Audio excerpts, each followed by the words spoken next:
Rockets fans, welcome to the Rockets Launch Pod, an exclusive podcast from the home of the Rockets. Whoa! Sports Talk 790. Rockets! Ready to go! Red Nation, get ready. Get ready. The Rockets Launch Pod starts now. Welcome aboard.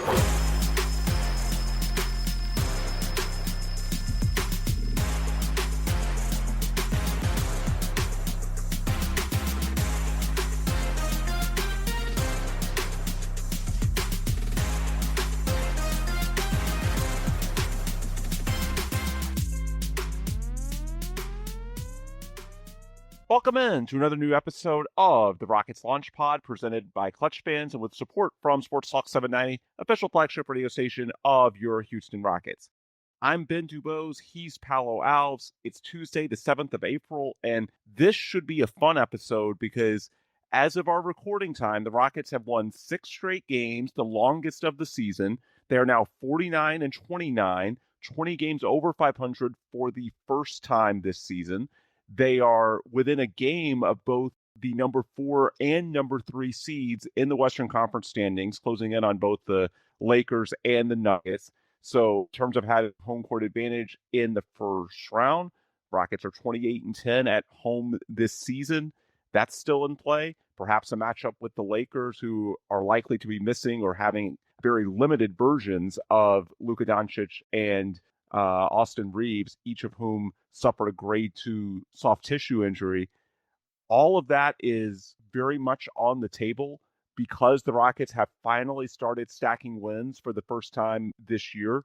So we have a lot of fun topics to get into today, but I want to lead with the game we last saw late Sunday night in San Francisco, because this is a place where the Rockets have had so many lowlights over the years, most notably at the hands of Steph Curry. And so to take the onslaught from Steph Curry in the fourth quarter, I know he was somewhat limited coming off the knee injury, but my God, 29 points in 26 minutes, elite efficiency, and to be able to absorb those punches, bounce back, win the game with great execution down the stretch offensively. I thought the two-man game with Kevin Durant and Alperen Sengun was on point, and then Jabari Smith Jr., great switch defense against Stephen Curry on the final possession.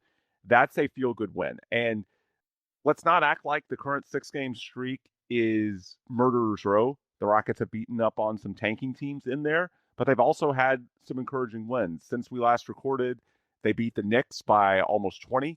They went on the road and beat the Warriors with Steph. I don't care what Golden State's record is. When they have Steph and Draymond and they're playing in that building, they're going to be a tough team to beat, especially on national TV. So we had talked last pod, I think the Rockets had won 2 in a row at that point, about whether they were starting to turn a corner. Now you're at 6 games in a row for the first time all season. You're a week from the regular season being done, so you seem to be peaking at the right time. I'm not all of a sudden saying that the Rockets are at the level of the Thunder or the Spurs to where you can realistically make a championship push. The injuries to Fred VanVleet and Steven Adams at some point are likely to be the death knell for this season's team. But for the first time in a while, I think I have some real excitement for the playoffs, which will begin in about 10 days. So, Paulo, I'm just curious your thoughts relative to the last pod. Now that 2 games has become 6, now that you've seen some quality wins against the Knicks, against the Warriors on the road, where I mentioned that 28-10 home record, they're only, 22, 21, and 19 away from Houston. So that's been a sore spot.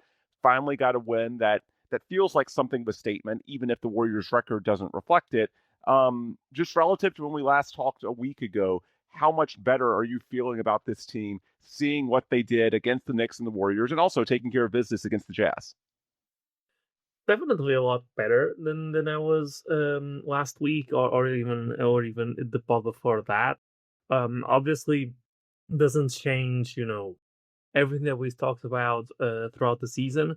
But if there's anything that the NBA has taught us, is that all you need is to get out at the right time to, I guess, outperform your expectations or kind of overachieve, which is what I think the best this team can hope to do is overachieve and, perhaps have a competitive second round series with one of the Spurs or the Thunder, and then we'll see what happens, right? But the biggest takeaway by far, just watching the games, is looking at how different Alperen Sengun is playing. We talked about in the last pod, you asked me if he carries this on until the end of the season, what that means for this team, and I'm not going to go back into that, but I will touch back on a point that I made before, which it seems like it has continued, and it seems like I don't know if I talked about Chengun being a weird player in the sense that his game just fluctuates a lot in the types of shots that he takes, in the types of mistakes that he's making, in the effort that he's putting on, and it's really hard to measure how he's playing. What I'm trying to say is, if you have to pick a single stat to measure how he's playing, you're gonna struggle because he's gonna have games where he's been efficient because those are few and far between, but he's gonna be efficient because he's made some threes and he's even shooting below 50% on twos, right? He's that type of player. He's gonna have games where he's gonna have 15 assists, but then he's gonna have 6 turnovers. Then he's gonna have games where he has 3 assists, but he's been awesome scoring, right? There's a lot of ways that he can contribute to the game, and so it's hard to pick a single stat that measures well how a single box score stat, of course, that measures well how he's playing. But I did mention last pod that to me the critical one was turnovers, right? And over the last 6 games, if there's one thing that's been drastically better, is that King is averaging less than a turnover and a half a game, right? And if he can keep that up, that's just massive for this team, for a team that obviously struggles with ball handling, obviously struggles with point guard duties. Not that Sengun does that, but a team that can't be the defensive team that it was last season, and oh, you turn the ball over, it's okay, or you miss a shot, it's okay because you're more than capable of stringing possessions on the defensive end, not turning the ball over and breaking apart the rhythm offensively and you know demoralizing defensively as well is huge. And Sengun is perhaps the most important player on this team. You know what you're gonna get from what you're gonna get from Mike Thompson. You know what you're gonna get from KD and the rest of the starters. Well, they're not. You don't necessarily know what you're gonna get from them, but their impact is also much lesser than what Sengun's is. So they obviously don't have that importance. So just Sengun being able to cut down on those turnovers, and if it's an injury thing, right?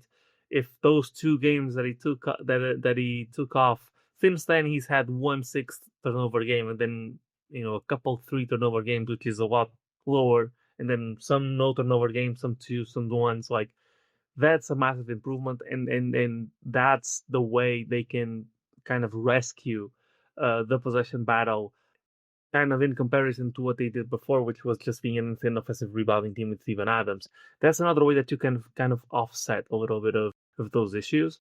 And so that's just a massively positive trend that I think if it can keep going to the playoffs and he remains an efficient scorer around the basket as he has been throughout this stretch, that just completely changes the dynamic of this team offensively works.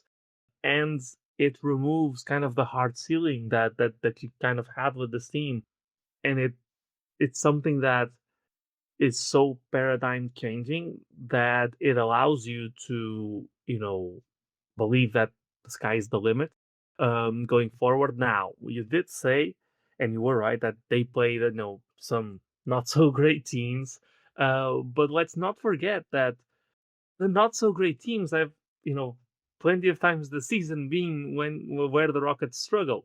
So even beating, like, there's a reason they haven't strung together 6 wins in a row, and they've beaten good teams, but when they've beaten the good teams on these stretches, they've lost to the bad teams instead.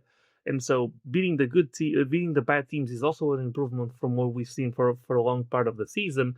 And then you look at the good teams that they did beat. You mentioned the Knicks. Obviously, the Knicks are a great offensive team. Everybody on that starting lineup is, someone who can go get their own buckets, good shooters. They held them to under 100 points, and you've got to be proud of that. And then the Warriors, yes, they're not the old Warriors, but when it comes to the Rockets, you can go look at when they play the Rockets, you can go look at their record, and you can stack 20 more wins on the win column, and that's their true strength. Because for some reason we just, well, I guess we'll never shake that as long as Steph Curry is playing basketball. But yes, all in all, there's obviously a few games remaining. They're not particularly high difficulty games, but as I've said, that doesn't seem to matter a lot of the time. If you beat the Spurs, which I believe is the next game, yes. If you beat not the Spurs, the Suns. Sorry, yeah. If you beat the Suns, the rest of the games should be games that you not that you take for granted, but that you're expected to win. So going 4-0 to end the season, going 10-0 going into the postseason is a great boost. That might get you home court advantage going into the playoffs, which, as you said, is really important for this team. So yes, the outlook to the not so distant future of the playoffs is a lot brighter than it was last week, because, well, now first of all, we've seen them do something they haven't done before, which is the 6-game win streak. And not only that, there's a very believable outlook for the next 4 games that they might go 10-0 going into the playoffs. Knock on wood. Don't want to jinx it. Houston sports. I know. You don't have to tell me about it. But yeah, this is probably the most positive I've been about the team since that really hot start to the season. And a lot of it has to do, criticize them when it's poor, but you got to give props when they're due. And a lot of it has to do with the massive improvement in Sengun's play.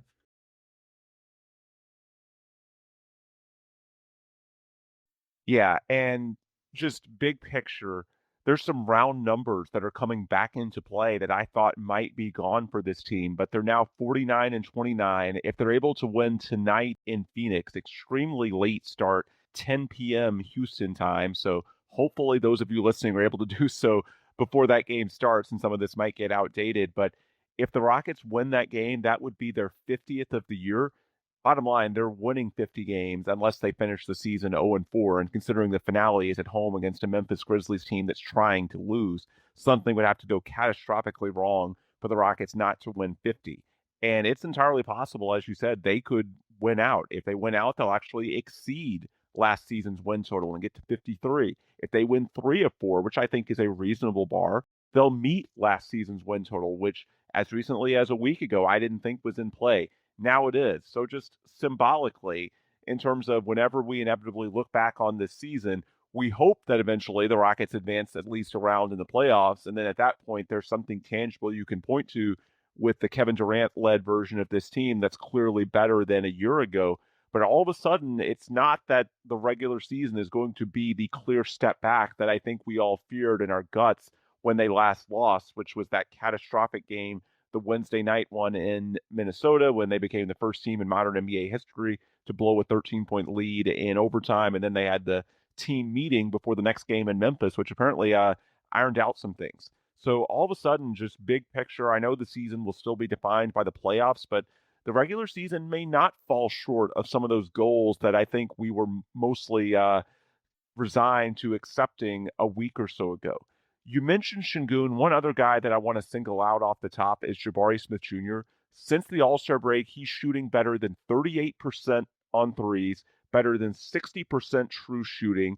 He's broken 20 points 8 different times after doing so only 18 times all of last season and 8 times before the All-Star break, which was a larger sample. So he's still developing. He's playing his best ball. And fun fact, as far as the playoffs, Jabari's weakest splits are on the second night of back-to-backs, which obviously there won't be any of in the playoffs. He's shooting just 30% from three and 54% true shooting on night 2 of back-to-backs. So he seems to be a guy that, for whatever reason, the legs aren't there. We actually saw that in the Milwaukee game, the one sort of underwhelming performance in this streak.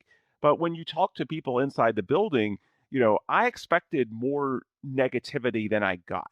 What I heard in the aftermath of that Milwaukee game, and certainly, night 2 of a back-to-back opponent that was extremely shorthanded, might have sort of cruised a bit early in the game. But in terms of the fourth quarter, they actually weren't that displeased with their shot quality. They thought they got a lot of really good looks. They liked what they did using Amen Thompson-Moore as the screener for Kevin Durant.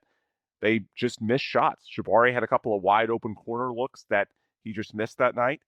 Alfie airballed a 4-footer. It happens sometimes, especially night two of a back-to-back right after a game they put so much into just 24 hours before. That was the Knicks game. And then it translated into Sunday.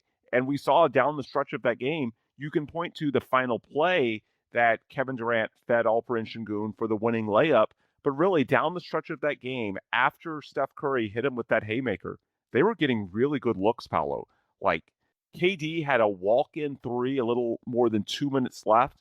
And then I think Jabari had an open three that he simply missed. But the game overall, he was very good. 23 points, 9 rebounds, I think 9 of 12 shooting, 5 of 7 from three, plus 15, best plus minus of any player on the floor. Got a good look down the stretch, just didn't make it.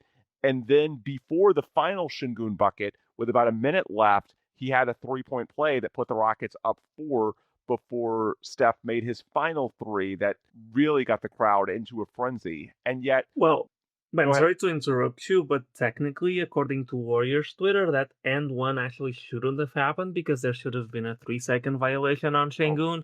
So technically, we can't count that because the Warriors were screwed and we should have lost that game. So I think it's just really disrespectful for you to be mentioning that while they're mourning that loss. So just geez. wanted to put it out there because we might have some Warriors fans listening. Some guys will feel really sorry for you. You've never been you've always had the short end of the stick when it comes to refereeing. You've never been benefited by poor refereeing, especially against the Rockets. So I feel your pain. Let's not rub it in too much.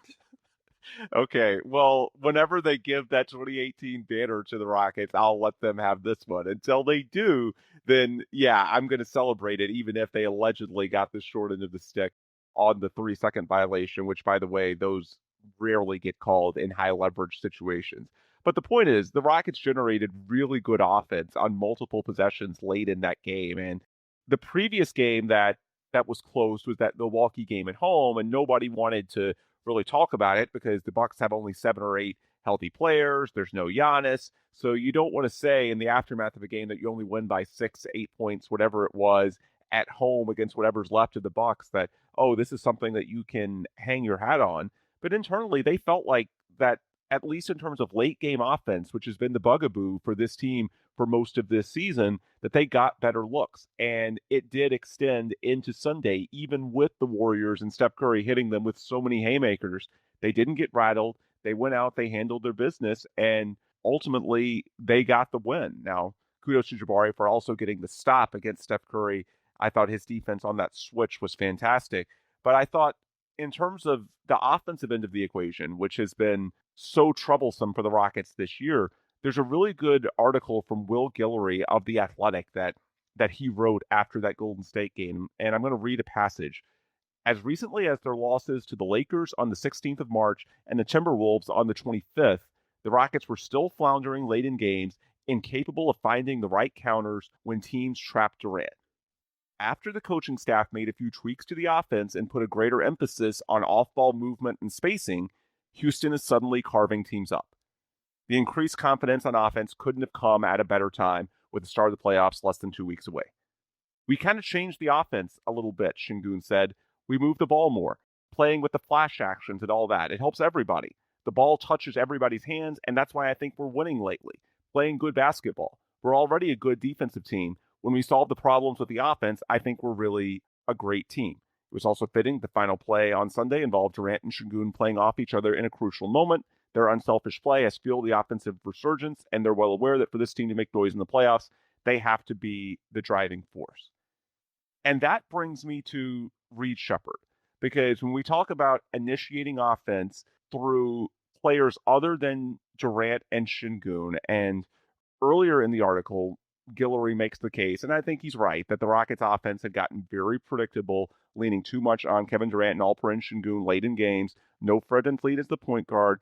I believe one of the media availabilities, Ime Udoka was asked about it, and he sort of suggested they didn't want to put too much on the plates of Amen Thompson and Reed Shepherd early in the year because they're still young, they're still developing. Now they're increasingly doing more. There were a couple of turnovers they didn't like late in that game against the Warriors, but by and large, they executed offensively, and it was, the sixth straight game for the Rockets with at least 30 assists as a team, longest streak in more than 40 years, second longest in team history. Some of that just comes down to, as Kevin Durant said, more guys are making shots, most notably Jabari Smith Jr. and Reed Shepherd. But it also comes down to you have a much more diverse offensive attack. You have more ball handlers. And that leads me to this conundrum.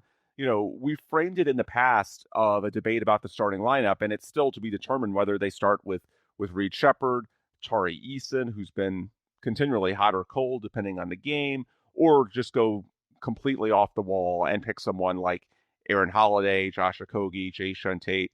It is worth noting that Holiday and Tate each got some high leverage minutes in the fourth quarter in San Francisco.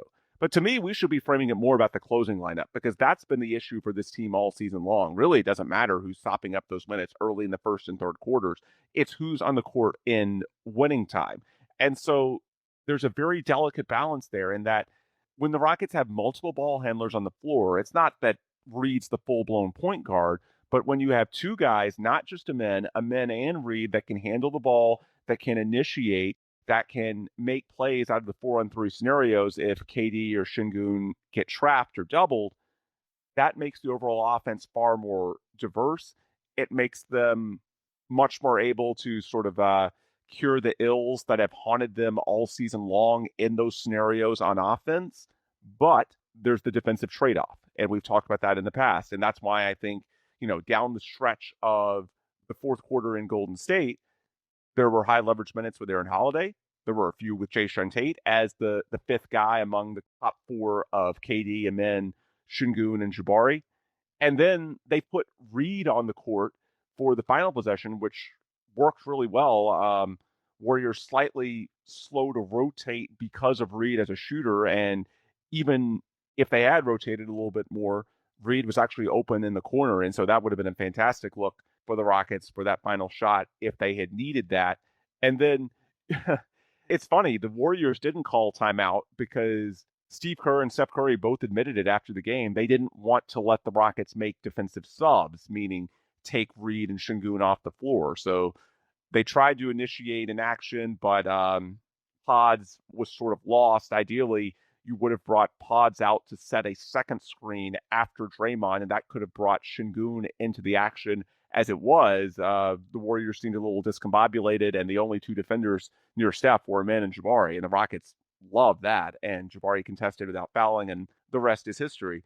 But as far as, what it means moving forward, playing Reed down the stretch brings clear advantages offensively. That's a big part of how they're having all these assists. It makes them less predictable down the stretch of close games, which you're not going to advance in the playoffs without winning some close games.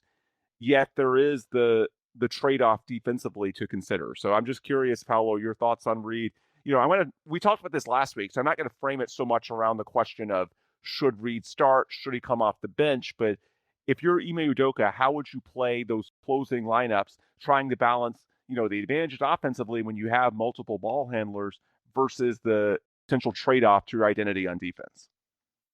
Well, I think you can use Reed. So let's compile a few things we've complained about all season, right?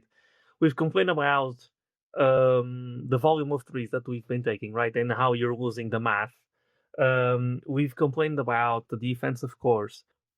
And obviously, once you're late into games, that shot math kind of that's really relevant over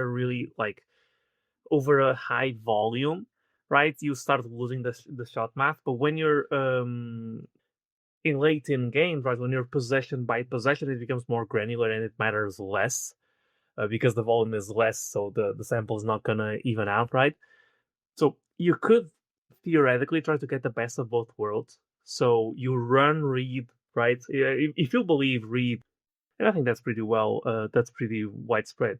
If you believe Reed is a liability defensively, right, you could try to kind of sprinkle Reed in a more systematic role throughout the game. And when you get to the final 5 minutes or the final 3 minutes, you still Reed out and you use him as Ime used them, against the Warriors, strictly in offensive possessions when the game is slow and you have the chance to make those subs more often. you could use Reed as a weapon in that sense, and that would be literally the definition of his type of usage. It would be as a weapon. So you try to maximize the best of both worlds. When the game slows down and then the shot math doesn't matter as much, and getting stops and getting single stops is most important. You sub him in when you can and when it's optimal. But then throughout the game, you still give him plenty of minutes. Starting or coming off the bench doesn't really matter. So you even out over a longer sample of a game, and then obviously you can, paired with that, you can make a decision based off of how the game's going for him, right? If he's having a cold game, then perhaps you want to limit his minutes a little bit more. This thinking more playoff style, right?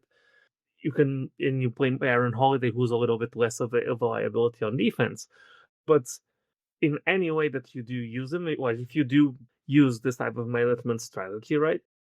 That is still something that you just didn't have last season. That I think makes it a lot more interesting to see how we're gonna do in the playoffs this season, even though completely different team.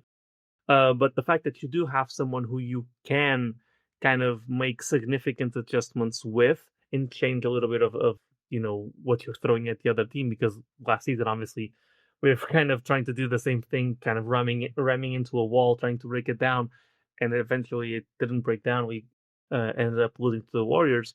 But I do think that ideally that's how you use them. You use them at volume throughout the game, and then when you get to crunch time, you consciously use him in positions that you can, and you do leave yourself open to what Steph Curry and Steve Kerr were talking about, trying to teams will, when they study film and when you start doing this, they will adjust and they will perhaps call less timeouts or have a play set for these cases where if we're trying to take advantage of this Reed being on the floor, we automatically go into 1, 2, 3, or 4 plays. But until they do it, I think you can get an edge by doing so. And so if it were me, that's how I'd try to manage it, if that makes sense.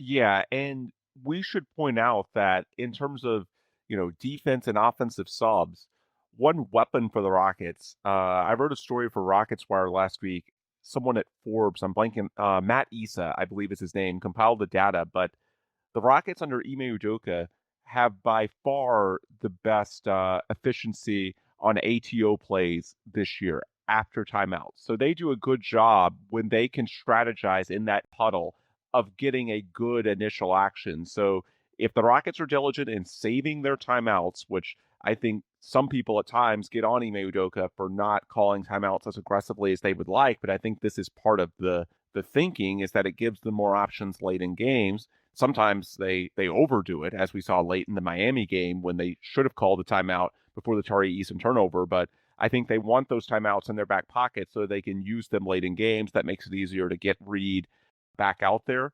So the Rockets seem to have an advantage from an ATO perspective. They seem to draw up plays very well, and it's not just this year. Ime was second in the league in ATO efficiency in his first year in Houston, the Forbes writer pointed out. So I do think there's something there that out of timeouts, the Rockets do a really good job of drawing up plays and putting their guys in the right positions to succeed, having the right lineups. And so you could plug and play Reed there. And also, I do think that as long as it's not the Denver Nuggets, you could benefit from making the other team a bit more reluctant to call timeouts on their end. Because if they don't want to call timeouts out of fear that it'll let the Rockets get their ideal defensive personnel out there, and then of course the Rockets can call timeout on offense to get Reed back out, then a team that isn't set with what it wants to do late in games, and the Lakers without Luka and Reeves or a severely limited version certainly fit the bill. But I would also say the Timberwolves with the injuries late in the year to Ant and McDaniels, and there's also the option if you draw the Timberwolves, Rudy Gobert shoots just 52% on free throws. So if he's out there, you could just hack him. And I'm pretty confident that unless he's really in a groove, you could get to a pretty respectable points per possession level in terms of what the Rockets are giving up defensively at a point in which you're comfortable leaving Reed out there. So unless it's the Nuggets are the one team that for a lot of reasons I don't want to draw because I think without timeouts, it doesn't matter. Nikola Jokic and Jamal Murray, they can roll out of bed in the morning and know exactly what they want to do. As long as it's not that, then I think the fact that, other teams will be a little more reluctant to call timeout to let the Rockets sub, and the general instability with the Lakers and the Timberwolves, that's two of the three teams you could play, along with the Nuggets in that 3 through 6 range, that could make it a little easier to sort of plug and play Reed Shepherd and either find creative ways to survive with him defensively, or, take him out for the high leverage defensive possessions and put him in on offense. And one other thing, before we turn our attention exclusively to the playoff seeding, that'll be our final segment. But Paulo, I've got to get a rant. I texted you about this today, but it's becoming so exhausting to read social media and to see the feelings about feelings regarding Ime Udoka and whether he's showing sufficient respect or what have you to Reed Shepherd or Alperen Sengun, because a lot of their fans on social media think they're owed something based on their status in the league.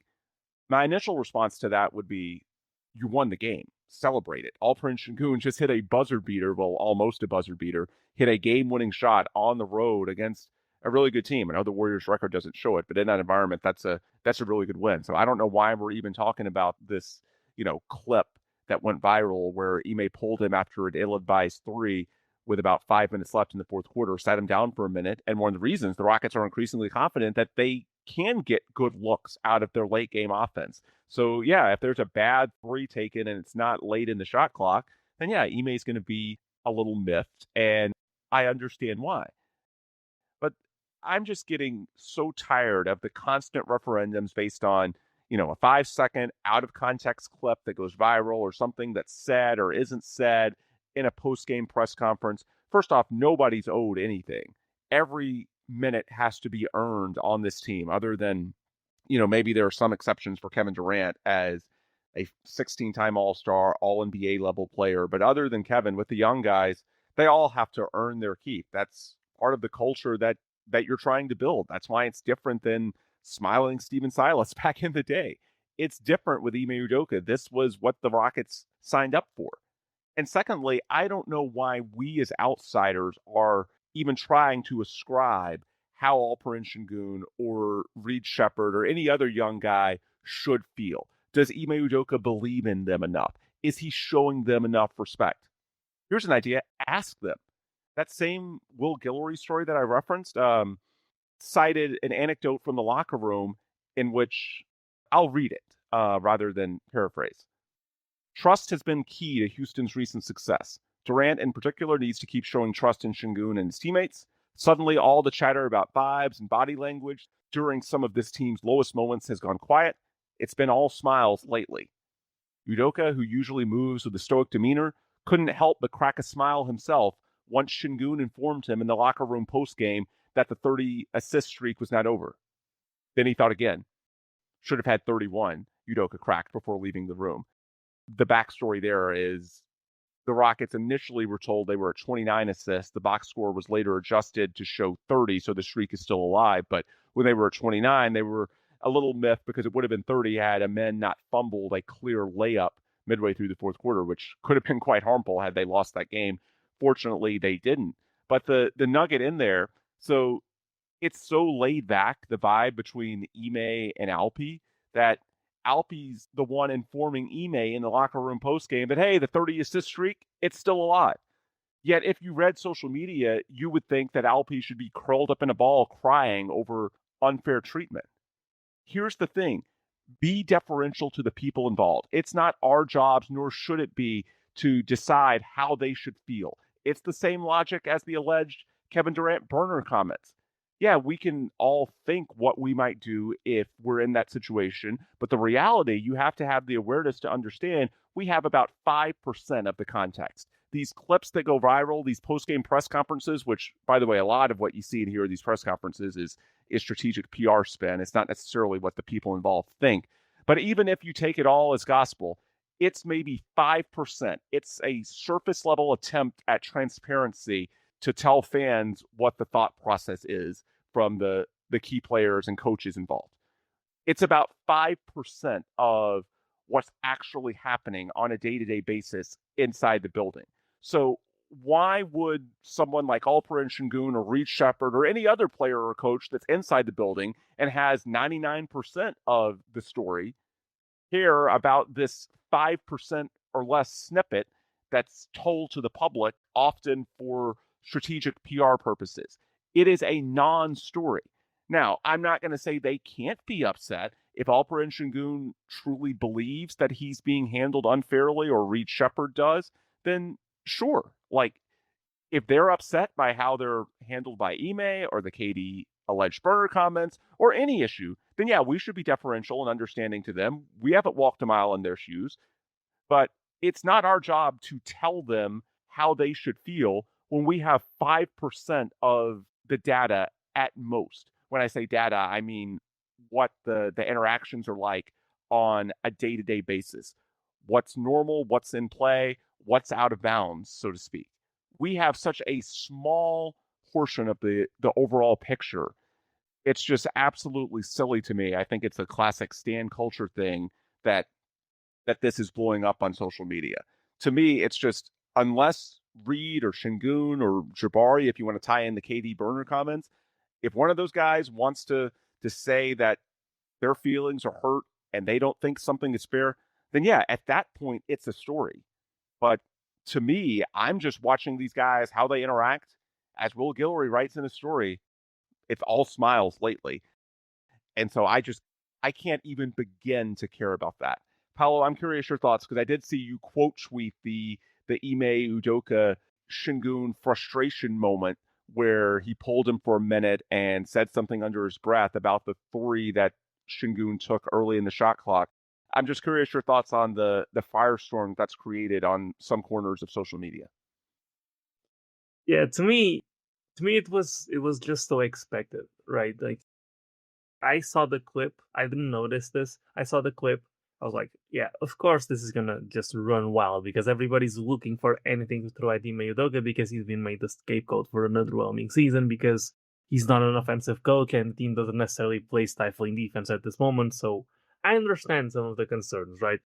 And I do think that there's some credence to the fact that these defensive-minded coaches that aren't necessarily or known for being tactical geniuses, they're more, enforcer type, gonna get the team to play hard, right? Those typically across sports eventually wear like their voices within the locker room wear thin because that type of drill sergeant approach only lasts for so long before you start losing that voice in the locker room, right? I think that's valid. Whether that was happening or not, I don't know because I'm not there. It's what you're saying. Eventually, the way you build an opinion on a decision like that is you have a long enough sample that you decide, okay, this is likely what's happening. Now I would back this decision, right? I don't think that point has come yet. I think the team has gotten dramatically better season over season every time Udoka has been here, except for this season, which had some extenuating circumstances because of Fred, because of Steven Adams, because of just bad meshing on the court from some players.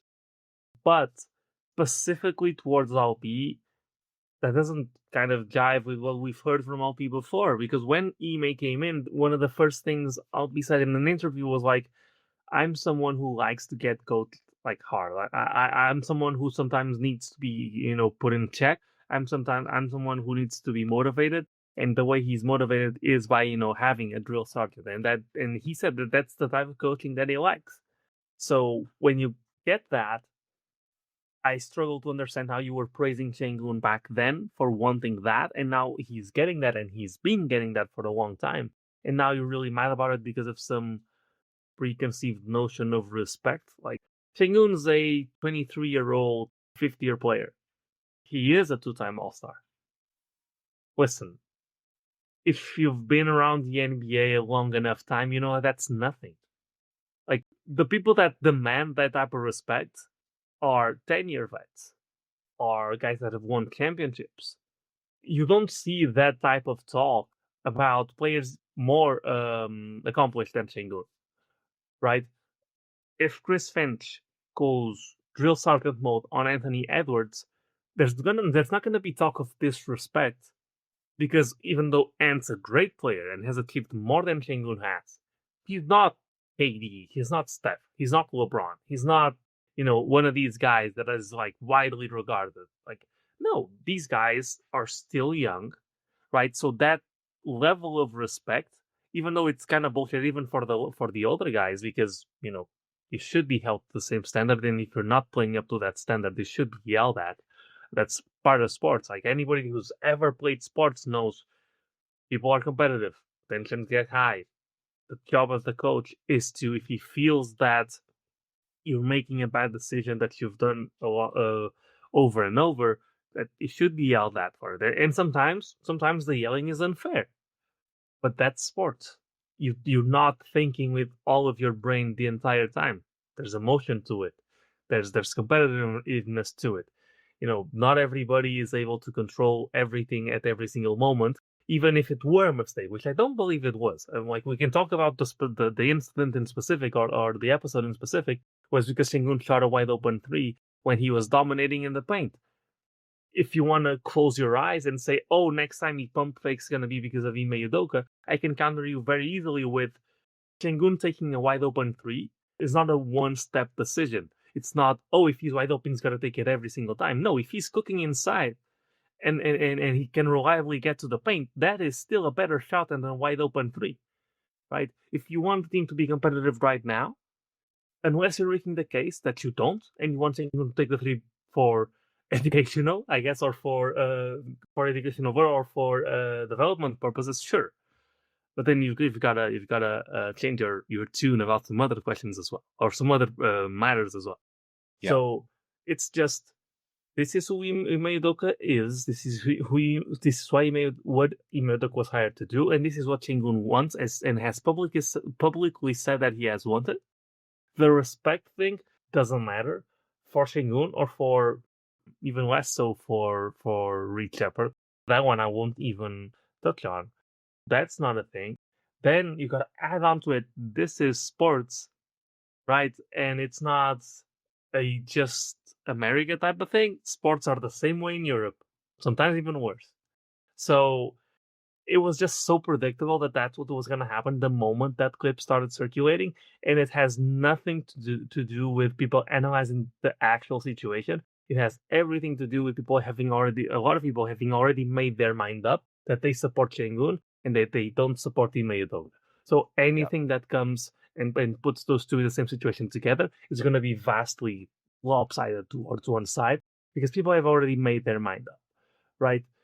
And I guess those people have another thing coming, because I don't believe, unless the Rockets even if the Rockets get swept in round 1, I'm not sure Ime Udoka is getting fired, because Ime Udoka came in to set a culture. He's setting that culture, and a lot went wrong this season that doesn't even come close to erasing what Ime Udoka has already achieved with this team when picking it up from a 20-win team and turning it into what it was last season. And even this season, it's looking like it's going to be a 50-win team. Maybe that's not as good as you expected. That's still an achievement, even though it's not. Obviously, the goal is a championship. But you're not going to get fired over a stagnant season, which is what this is compared to last season, when you've done what you've done and when you continue to hold up your end of the bargain as far as culture setting goes. So it's just, I'll go back to, I've already made the rational points about it. I'm going to close with, stop crying about it. It's not going to happen. Get used to it.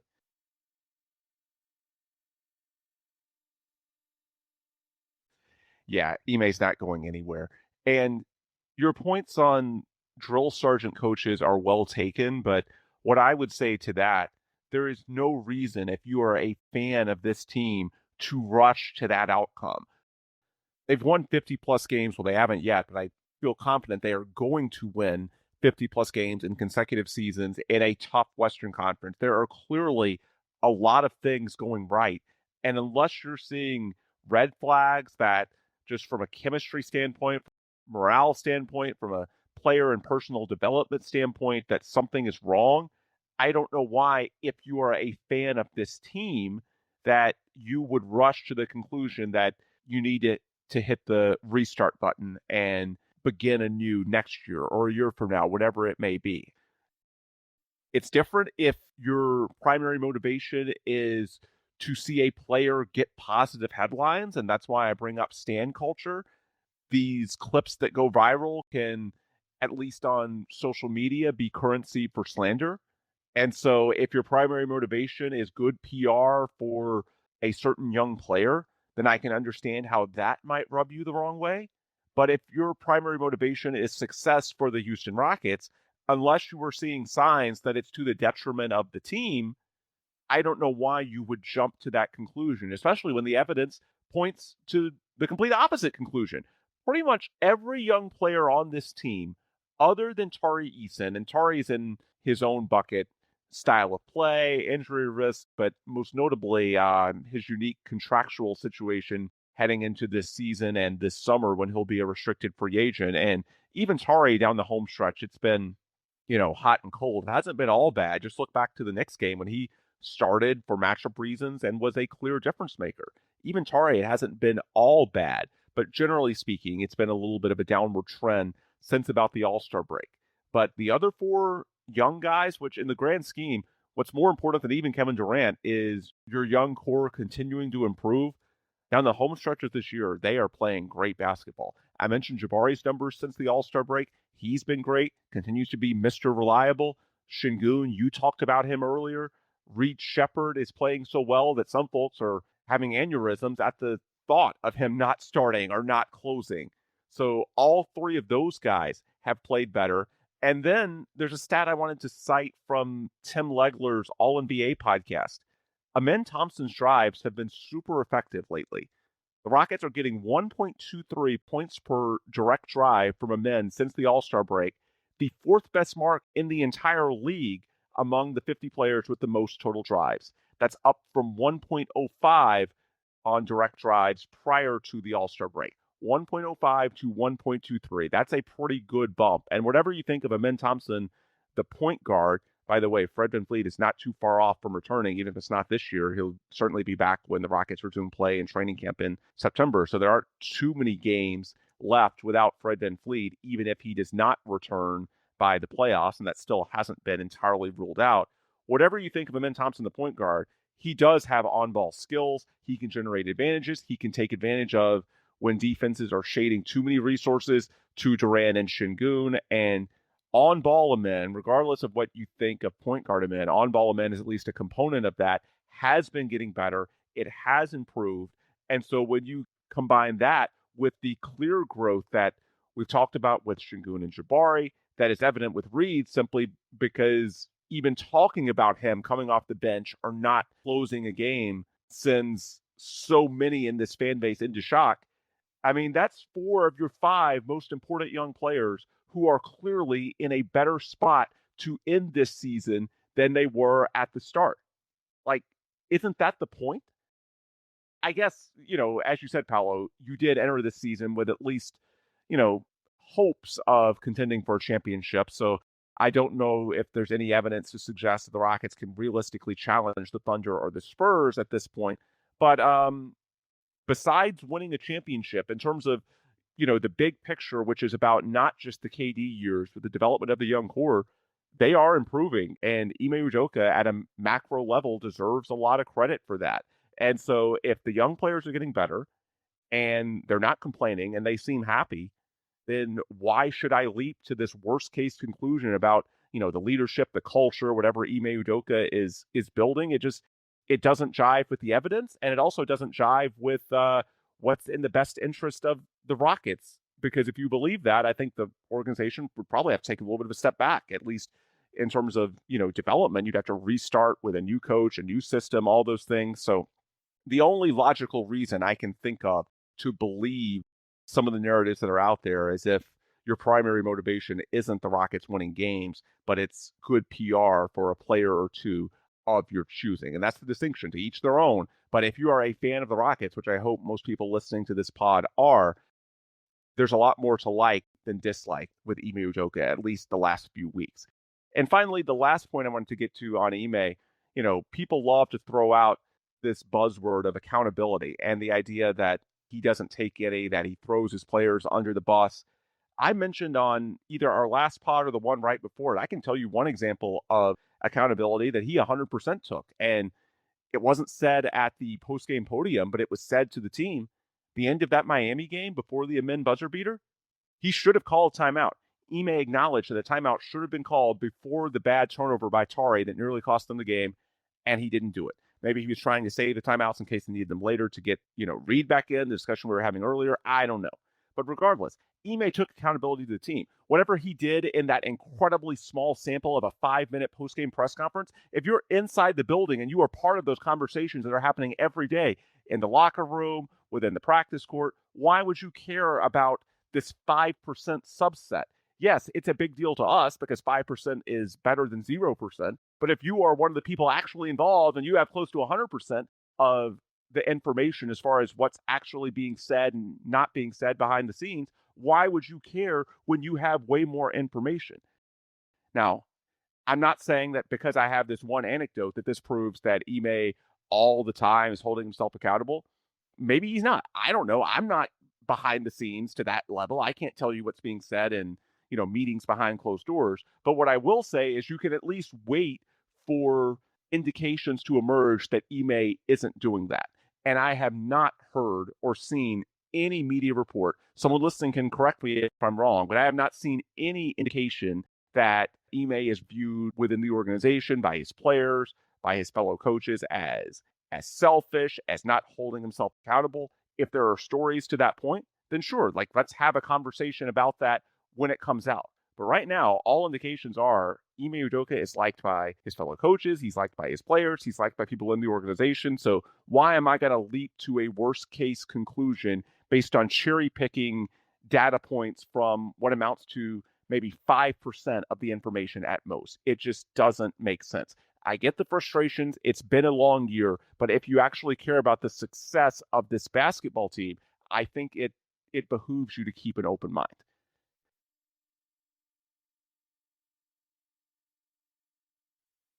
Anyway, final segment of the show, and I buried this because potential playoff opponents, I think relative to last week, it's a lot simpler. You want the LA Lakers, even more than home court advantage.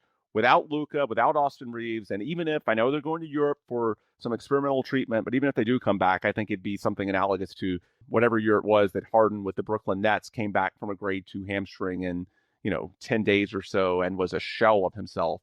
It's better than if the team doesn't have that player at all in all likelihood, but it's not nearly the same as if the player is at full strength and not injured. So at this point, I don't think there's even a debate to be had of, do you want the Lakers? Do you want the Nuggets? Do you want the Timberwolves? Do you prioritize home court? No, the first priority is drawing the Lakers. That's, I think, something that's on the table for every team in the 3-6 range at this point.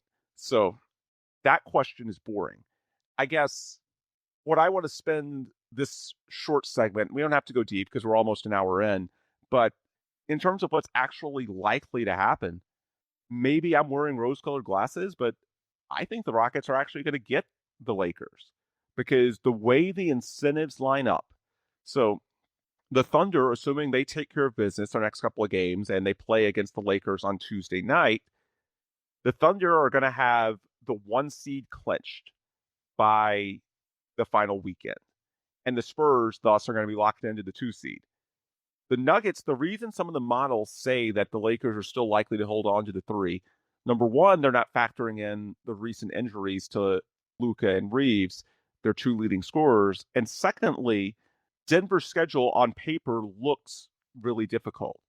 But when you strip away the incentive for OKC and San Antonio, who are otherwise likely to rest guys right before the playoffs, and Denver, even though they'd like to draw the Lakers, they might be the one team that's good enough. We saw how great they looked in that win over the Spurs the other day.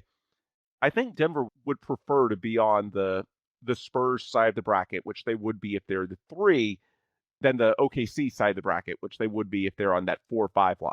So I think of all the teams in the 3-6 range, and the Timberwolves, I think, might be mathematically eliminated from the 3 because they have dropped a couple of games lately. Denver's the one team, they're good enough already that might prefer the 3 to get on the side of the bracket as the Spurs, who they just beat in a high leverage game. We know last year they lost to the Thunder in the playoffs. the Nuggets are the closest team to having an incentive to get to 3. And what would be their biggest obstacle on paper, which is that they had the most difficult schedule, it's really not that difficult if the Thunder and the Spurs have nothing to play for. So on paper, it lines up for the Nuggets to have a soft close to the year. If the Thunder take care of business in this scenario, it inherently means they give a loss to the Lakers. They're going to be big favorites, even in LA. And then the Lakers have 2 more, I think, fairly losable games at Golden State. We just saw how good the Warriors are at home, and then home against Phoenix, night 2 of a back-to-back on Friday. The Lakers do have a finale against the tanking Jazz on Sunday the 12th that could give them something of a backstop. But just generally speaking, I think if you play out the schedule based on incentives and who's actually available to play or likely to be available, it seems like the Nuggets are going to pass the Lakers. And if they do, I mean, maybe the Rockets can pass the Lakers and get all the way to 4 themselves. It's not going to be easy because the Rockets schedule at Phoenix tonight and then Philadelphia and Minnesota on a back-to-back Thursday and Friday. Both are at home, but those are 2 good teams. Those aren't going to be gimmies. So I think in a perfect world, the Rockets get to 4, Lakers are the 5, and you have the benefit of both the Lakers and home court advantage. But even if you're the 5, and maybe, there's a world where maybe it's to your advantage if you do believe in this European treatment, and maybe you think after 2.5, 3 weeks, Luka and Reeves can come back.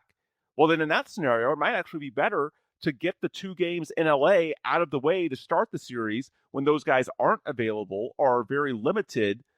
Get the games in LA out of the way, and then at the 3-week mark, when they're likely to be closer to full strength, then 3 of the next 4 games, games 3, 4, and 6, are in Houston, so that gives you home court advantage in that portion of the series. So maybe it's even to your advantage to be the 5 in this world. But I just think, rather than playing out, the discussion of what should the Rockets want, I think that's boring. I think it's pretty clear now you want the injury-ravaged LA Lakers who just lost to a tanking Dallas Mavericks team that has no defense whatsoever on Sunday night. To me, the question now is, are the Rockets likely to get it? And honestly, Paulo, I think they are. They've gotten enough separation. There's now 3 games of separation relative to the Timberwolves. So I don't think it's realistic, even if Minnesota somehow wins that game in Houston on Friday and gets the tiebreaker. I don't think that Minnesota can realistically catch Houston at this point. The Lakers and Nuggets, I don't know if the Rockets can pass either one, even though they're within a game. The Rockets don't have the tiebreaker against either. So whether the Rockets climb higher than the 5th spot they're currently in remains to be seen. But I do think objectively, when you consider incentives, when you consider the status of rosters at this moment, the Nuggets have a friendlier close than the Lakers. And so be it 4-5 or 5-4, I think the Rockets are likely to get the Lakers. And at this point, that's all you could ask for. And I guess one final point in this rant before I hand things off to you, Paulo, for your closing comments. I had someone in my Blue Sky mentions ask me, well, wouldn't you prefer a team that's not the Lakers so that you could learn more about your young guys? And my answer to that is, honestly, you'll learn regardless. If you win, you'll then advance to play the Thunder. I guess that's a slight drawback that you'd be on the side of the bracket as the Thunder, not Spurs, since it now looks like the Thunder are going to be the 1. But I don't know. Personally, I could live with losing to the Thunder more than I could when being the Spurs. That's a different discussion. But I just think that, if you somehow lose to the injury-ravaged Lakers, then that tells you what you need to know. And then if you beat the Lakers, then, okay, you advance to play the Thunder and you see how your guys perform under the bright lights against the best of the best. So even if you get an easier first round, you're still going to get plenty of data points regardless to evaluate your young players. So I just don't see any advantage to playing the Nuggets or the Timberwolves. So bottom line, I think it's likely to happen. It's not a given, but I feel pretty good that the Rockets-Lakers, there's a better chance than the odds would show you that that's going to be the first-round matchup. Paulo, what are your deductions as far as what's likely to happen over these final few games? That's a really good point on the development part of it. I think it's gonna come down to how shameless teams are willing to be to try to get their preferred matchup. We've seen the Nuggets, Jokic seems to get up to play Wemby, and that might be a sign of respect. So they might prefer to play OKC. Unsure about that. The last 2 games of the season for the Nuggets are the Thunder and the Spurs, who I believe might be resting at that point. Their seeds are, by that point they'll know if if both win their next two games, by then the seeding will be locked. So the last two games for Denver will likely be against teams that are resting. Now they could rest themselves as well, but I guess they have total control over if they want to win or if they want to win, they have total control over getting the win. Losing might be different. I do think that, as you said, obviously agree on all fronts. I said last week that I prefer the Lakers as the matchup. Obviously, even more so now. There's an argument. I do change. I had the Nuggets, I believe, second, and then the Wolves being the last team that I wanted to play. That flips with him being hurt and not knowing how he's going to come back. Although I do think that he's hurt, or he's being rested partially because he has no chance of getting to the 65 game mark for awards anymore. But there's also the other side of the coin, which is which one of these teams wants to play the Rockets, right? Do the Nuggets prefer... The Nuggets likely prefer playing the Lakers over playing the Rockets, I would think. But they basically, unless they lose all 4 games, they don't kind of get a choice in the matter. And for Denver, it's especially advantageous to have home court for the first series because, well, it's Denver, the altitude and everything like that. So then, I guess it's about how the Nuggets handle that decision. And then for the Lakers, I think the Lakers clearly want to play the Rockets over playing the Wolves or the Nuggets. Yeah. So and the Timberwolves just beat the Lakers last year, to your point. Well, yes, and then if you want to go down that path, the Wolves just beat the Nuggets a couple of years back when they went to the conference finals with the Mavs. So the Nuggets might not want to face the Wolves because of that, and so they might tank to not get the third seed because that's likely going to be versus the Wolves. Who knows? So we'll know more as the week goes along. But like the Lakers might just not win a single game from here on out. The Wolves, I don't know who has the tiebreaker between them and the Wolves, but that won't drop them past the 5 seed, and that would guarantee them to play the 4 seed, which is likely going to be the Rockets, unless they also tank, in which case we could get to 3rd and play the Wolves on the Spurs side of the bracket. Wow. There's a lot of permutations to this still. And it's just pointless to kind of elaborate on it without knowing, being inside these teams and knowing who they'd rather play. But what we do know is the Nuggets. Maybe I'm confusing them with the Jazz actually, but I remember either the Nuggets or the Jazz being absolutely shameless in tanking to not face a team a few years back. I can't remember. I think it was the Jazz, and I think it was about the Rockets, but I'm unsure. I think you're right. It was the Jazz. Yeah, I think it was the Jazz. Anyway, all we can do is control our own side of it. And what we know is that we'd rather have home court advantage because we're a lot better at home than we are on the road. So whether it is against the Wolves, the Nuggets, or the Lakers, I think we'll try to win our games and then let chips fall where they may, unless we are in full control of our destiny going into the last game. So let's say in a scenario where you go into the last game, right? And if you win, you get home court advantage. But if you lose, you can play 2 teams, either the Lakers or the Nuggets, for example. I think they'll try to win that game and make sure they get home court advantage over risking the outcome of those 2 games to decide what their opponent is. So, yeah, it's, knowing our luck, Luka might come back and just be straight magnet ball instantly because that's what it does against us. But it's just very clearly that the Lakers are the better. First, they don't have the pedigree of these other teams throughout the season, right? I still don't believe the defense. And I don't really think it needs arguing on that point. But I do think that the change from last week is that I had the Wolves as the worst team we could face. Now I have them as the best. And I will say, to close it out, that we cannot... so the Lakers can't drop to 6, so we can't have a 3-6 matchup Rockets-Lakers with the Rockets having home court advantage as the 3 seed. The Lakers can't drop that far. But there is still a chance that the Rockets could get the 3 seed and face the Suns, who can still technically jump over the Wolves to get the 6th seed and avoid the play-in. Guess the Suns would have to run the table, which would mean that the Rockets would have... they would have to beat the Rockets, and if they beat the Rockets, can the Rockets still get the 3 seed? Technically, yes. How likely is it? Not that likely, but we can still be optimistic that might happen. Yeah. And I'll say in closing, full disclosure, we're recording this late Monday with the Nuggets Trailblazers game still in progress. So the Trailblazers are a play-in team. It's not unfathomable that they could beat Denver. I think Portland's an 8-point underdog.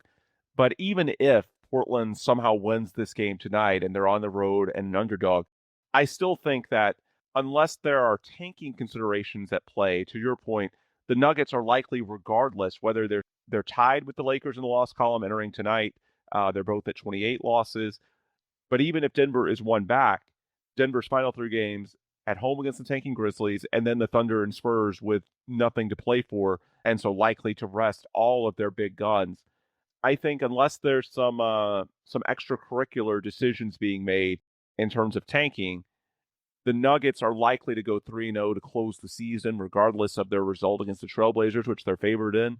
And the Lakers are likely to lose at least 2 more games, in my opinion, given their injuries, given the schedule ahead. They're a virtual lock to lose 1 since they'll be playing the Thunder, with the Thunder still having incentive, having not clinched the 1 seed yet. So I just think the overwhelming likely scenario is that regardless, the Nuggets are likely to pass the Lakers, and we'll see if the Rockets can pass the Lakers as well. That'll take a sustained run of good form. But regardless, I think unless some crazy stuff starts to happen in terms of tanking or injuries, something of that nature, I think if it plays out the way it should on the basketball merits, I think I'll wrap up my comments that way. If it plays out on the basketball merits, what we know of these teams and who is available, I think there's a pretty good shot that it's Rockets-Lakers 4-5 in round 1. It would suck in that you're likely on the side of the bracket of the Thunder instead of the Spurs in round 2, because I do think the Thunder are a better team. Yet, I can also stomach losing to the defending champion Oklahoma City Thunder a lot more than I could losing to a Victor Wembanyama and a head-of-schedule Spurs team. So, hate thinking like that, but just being real here. Regardless, at this point, I think it's just one game at a time, one series at a time, and undoubtedly you have a better opportunity to win games and advance to the second round if you face the Lakers, and you can worry about everything else at that point. Anyway, that'll do it for today's show. I told Paulo going in I wanted to cap it at about 45 minutes. Should not be surprised at all that I couldn't contain myself, and now we're over an hour again. But folks, I mean, that's what we love to do. You know it from the two of us, and now that it's almost the playoffs, I mean, how can we stop talking Houston Rockets basketball, especially when the playoffs are less than 2 weeks away, and the team is now 20 games over 500 for the first time and on its longest winning streak of the season at 6 consecutive games. So, yeah, we're a little wordy today, right on a little long. That's because we're in a good mood. There's a lot of fun stuff to talk about, and there will be, or should be, don't want to get ahead of myself, but should be in the days and weeks ahead as well. Regardless, though, we will have episodes. Stick with us. We'll be back, I imagine, around this same time next week, previewing the first round of the playoffs, because with the Rockets locked into the 3 through 6 range, who they play will not be contingent on the play-in tournament. Last year, the Rockets had to wait until Golden State secured the 7 seed to know who they were going to play. That won't be the case this year. So as soon as the results go final on Sunday night, and as far as any tanking, it's worth noting, the NBA now has a system similar to European football where all the final day games, and I think Major League Baseball now does this as well, they all start at the same time. So it's impossible to know going in what's going to happen in the other game. So that potentially eases some of the tanking fears, and that teams are probably a bit less likely to tank if they're uncertain that even if it works out, that it would lead to the desired outcome. That's the idea, to add to the uncertainty, so you may as well just play. And so regardless, when those games go final on Sunday night around 10 p.m., the Rockets will 100% know their opponent.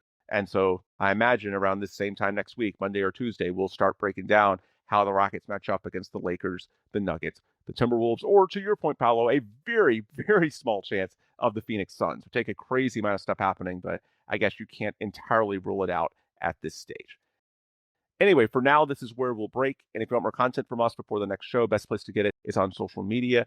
My handle is at Ben DuBose on Twitter and Blue Sky. Paulo is on X at Paulo Alves NBA. And this show, the Rockets Launch Pod, go to LaunchPod790 on Twitter /X. And if you hit up the link tree in the bio, you can support all the friends, partners sponsor to the program: USA Today's Rockets Wire, Clutch Fans, Sports Talk 790, official flagship radio station of the team, and of course the Clutch Fans YouTube channel, where I do postgame shows with Dave Hardesty, recapping what happens live on the fly as soon as games go final. So if you can't wait until our next full show, you can hit up the Clutch Fans YouTube channel for immediate reaction after each of these games goes final.